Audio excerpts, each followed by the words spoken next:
Hi everyone, David and I are both delighted to share with you some work we've been doing as part of our PhD on the indirect effects of ICT using the example of Vinted. So for your information, the main part of this presentation was presented in an article at the ICT Forest conference. And our key message is that we need to be very careful with the figures resulting from calculations of the environmental impact of digital technologies, especially when it comes to making environmental decisions. And the good news is that there are tools that are not purely quantitative and that can help support decision making. So first of all, here is a rather extreme example that illustrates the importance of being careful when drawing conclusions from quantitative results. I don't know if you've seen this study published in Scientific Reports, which is close to Nature, the prestigious journal. According to the results of this study, the carbon emissions of writing and illustrating are lower for AI than for humans.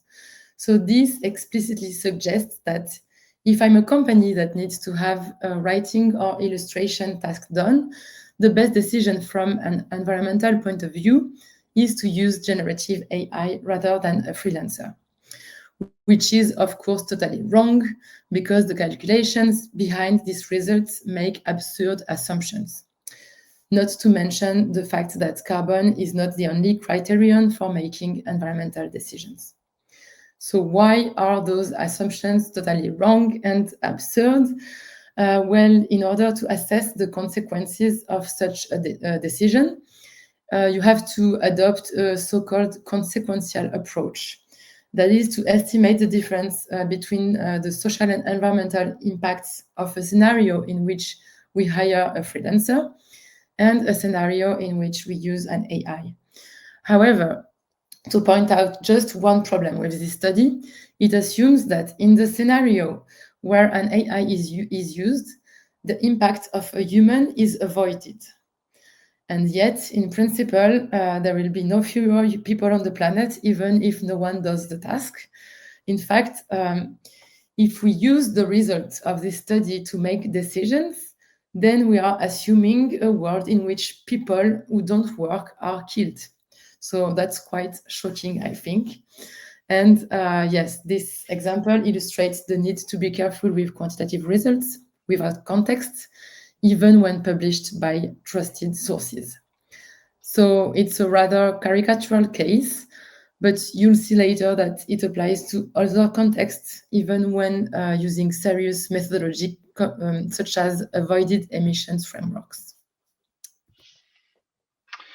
In recent years, there have been a number of methodologies that have been published in the digital sector to calculate the avoided emission of digital technologies. These methodology, they support what we often call the twin transition, which is a narrative according to which the digital technologies will enable the environmental transition. So in other words, even if the digital technologies have important environmental impact, those would be in a sense offsetted by the emission or the impacts it allows to avoid in the other sectors. This is why the term avoided emission is often used.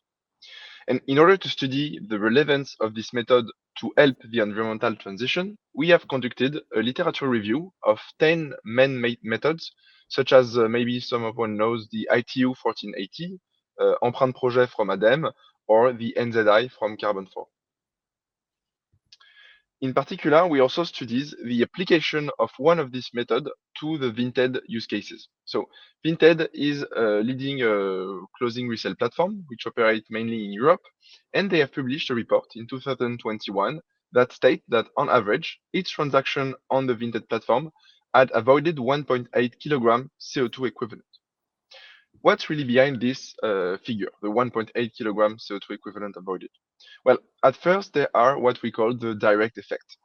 In the case of Vinted, those are the green gas emissions from parcel deliveries or transport, and the operation for Vinted. So it can be, for instance, the data center where Vinted is being hosted, or the end user equipment that you will be using to access the Vinted platform. Then you want to assess and to include the indirect effects, which are often linked to the changes in behavior that have been brought by the introduction or the deployment of the solution you are investigating. Some of those indirect effects are always taken into account, while others are never or very badly taken into account. The first kind of indirect effects are enablement. In other words, they are the positive indirect effects, and of course, they are always taken into account. In the case of Vinted, these are cases where the solution has made it possible to avoid the purchase of a new clothes and also avoid the impact of producing that new clothes. The other indirect effects are never or very partially taken into account. This is the case for direct rebound effects. In the case of Vinted, those can be the case for additional impact due to compulsive buying. These are cases where buyers say that if Vinted didn't exist, they wouldn't have bought that item. So this means that Vinted have created a new demand, which has caused additional impact. It is also the case for indirect rebound effects, which are never taken into consideration in avoided impact studies. For example, in the case of Vinted, this could be additional impact due to the fact that Vinted make it very easy for people to sell clothes that they would have otherwise given away or thrown away. When they spend the money from these sales, for example, to buy fast fashion clothes, this will of course lead to additional impact. And it has been documented that many users use the money that have been earned on Vinted to buy fast fashion. So in a sense, Vinted is fueling the fast fashion industry. Finally, there are many other indirect effects which are quantifiable and sometimes even not quantifiable that are not less important, but those are all the other indirect effects that can be caused by the introduction of a digital technology. For example, it has been documented by Elodie Juge that there have been a shift in seller behavior toward what she called the consumption practices, which is a blur between the practices of sellers and consumers, which might lead in the long term to additional sources of environmental impact. As you can see, the direct and enablement are of course taken into account in the Vinted study. The direct rebound effect are only partially considered, and the other indirect effects are not considered at all in Vinted studies. So what is really the problem with this figure, the 1.8 kilograms CO2 equivalent avoided? Well, at first, as we have seen, they often ignore some indirect effects. And this is particularly the case for social effects, which are systematically excluded. For example, this can be the drop in donation to charity that have been caused by Vinted, because it is so easy to sell clothes on Vinted that people are selling clothes that they would otherwise give in to charity. So there have been an important drop in the number of clothes that have been given to charity, which also causes social impact. Second, this figure hides many uncertainties. So in classical environmental accounting, there are many sources of uncertainties. But avoided emissions are especially prone to uncertainties because they rely on what we call the reference scenario, which is an estimate of what would have happened without the solution. And of course, this is something that is highly uncertain to determine what would have happened without the solution. And this is an important issue because in classical environmental accounting, uncertainties typically affect the order of magnitude of the result. While for avoided emission, they can go further and impact the direction of the result. So sometimes it is so uncertain that you don't even know if the avoided emission are positive or negative, which is potentially altering the decision to deploy or not the solution under evaluation. Third, these figures are highly sensitive to assumptions. This makes them very vulnerable and very prone to greenwashing. Additionally, simplifying complex systems like the deployment of Vinted into a single figure like this one overlooks the interconnected dynamics at different scale and across systems. This oversimplification leads to a lack of responsibility for decision makers, who are reduced to a binary choice, to deploy or not to deploy the solution, while there could be many other decisions that could be taken by decision makers. It is quite interesting to see that in Vinted reports, in Vinted avoided emission report, there is no actionable recommendation, which really reflect the limited perspective, on the recommendation that could have been in this report. Finally, avoided emission don't ensure the compatibility with a sustainable future. The assumption, very liberal assumption, that identifying and funding solutions that would maximize avoided emission would constitute in itself an environmental transition is flawed. Real transition, in our opinion, require us to envision the future that we want first, and then evaluate if a solution aligns with that vision, and not the opposite. Let's imagine that we collectively decide to impose parcel delivery quotas or prioritize eco-design and limit clothing consumption per person. In such a scenario, Vinted relevance would diminish because it doesn't fit with the sustainable future that we are envisioning. This really highlights that avoided emissions alone are insufficient to gain meaningful change. Does all this argumentation mean that we should stop net impact assessment? Well, the answer is more nuanced. It really depends on the perspective that you take. If your goal is to communicate on whether a solution or your solution is environmentally relevant in absolute terms in every context, no method will give you these answers. And if your method does, this will probably be greenwashing. We recently released the first part of a study that we did with ADEM on the direct and indirect impact of digital solution. And in this work, we are using net impact or avoided impact framework as a tool to evaluate the compatibility of digital solution depending on specific context. Our finding doesn't. The objective is not just to claim that a solution is absolutely relevant or to claim an avoided emission figure, but more to help public decision makers to decide if a solution should be deployed or not, but not only, also how this solution should be deployed to mitigate the negative indirect effects of this deployment. But with Laetitia, we think that we can go even further through a more collaborative process, which Laetitia will tell you more about. Yes, so first, our message is that the complexity of environmental decisions cannot be reduced to a single definitive figure, and that the best way to navigate this complexity is to recognize uncertainty and combine several approaches. And to this end, we are proposing to complement the methods for calculating net impacts with concepts, methods, and tools derived from systemic approaches, which are precisely intended to recognize and address complexity. And we have also developed specific tools for addressing rebound effects. So I'm going to present only a small part of this and invite you to consult our publications or contact us for more details.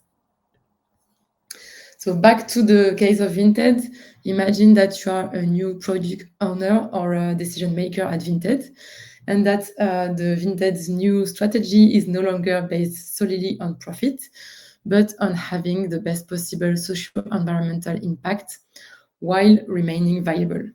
So let's see how you could do this. You could start by putting together a diverse and representative team based on the principle of requisite variety.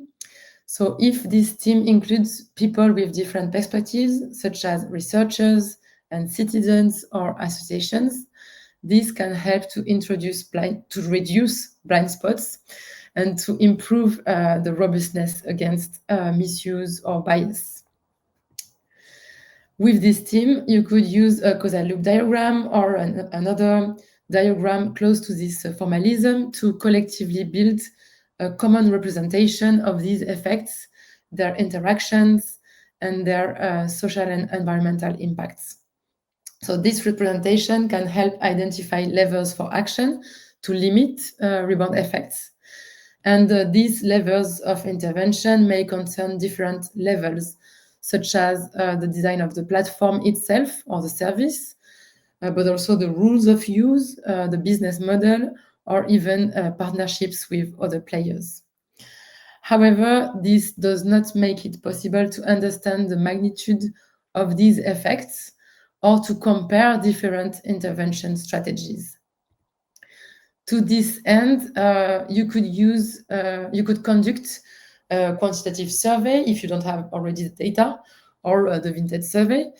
But rather than trying to produce a single figure that can only be used for claims, we propose to collectively build a consequential model using a modeling tool we have developed called Magnitude, which is available online. open source, whose graphical interface enables non-experts to understand and modify the model. So the objective is to represent quantitative uncertainties and to simulate different scenarios in order to compare intervention strategies using multiple criteria. So not just carbon emissions, but also maybe the viability of this scenario and the total loss for charities. So throughout this process, you could use the rebound archetypes cards that we also developed specifically to address rebound effects. They could be useful to identify potential indirect effects before finding out whether these effects exist and studying them. And they could also be used to identify possible strategies of mitigation. So this may seem difficult to achieve because of the resources required, but in reality, for the whole quantitative part, it should be more or less the same efforts as the net impact methodologies, with the difference that both the model and its underlying assumptions are made visible, are presented in a transparent and modifiable manner, rather than just using a single numerical results. That being said, it's a legitimate concern because even though we have some real case studies, we haven't yet deployed such methodology completely in real conditions. And we need more examples, in fact, to study the limitations and the good practices associated with this approach. So, in fact, we invite you to contact us if you are interested in participating in our research process. And finally, here are the QR codes for the rebound archetype cards, the magnitude modeling tool, and also the ADEM report David talked about, as well as the paper we co-wrote for the ICT conference. Thank you very much for your attention. Thank you.